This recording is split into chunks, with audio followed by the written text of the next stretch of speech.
সংস্থার হিসাব অনুযায়ী বিদেশে পাচারকৃত অর্থের পরিমাণ হচ্ছে 26 লক্ষ কোটি টাকা। বাংলাদেশের বার্ষিক বাজেটের 5 গুণ। এই টাকা কারা চুরি করেছে? যারা ক্ষমতায় আসার পরে সবাইকে চোর বলতো। তারা কেন চোর বলতো? আমাদের ওইদিকে একটা কথা আছে, চোরের মার বলা বলা।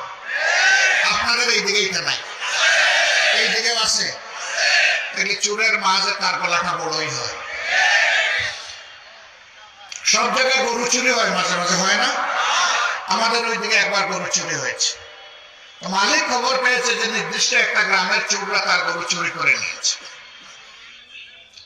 ভদ্রলোক অন্যের জমি চাষ করে খান, গরিব মানুষ, কষ্টে সৃষ্টে 2-4টা গরু পুষেন। তিনি খবর পেয়ে ওই চোরের বাড়িতে গেলেন, তার মাকে পায়ে ধরে বললেন, আপনি আমার মায়ের মতো, আমি গরিব মানুষ,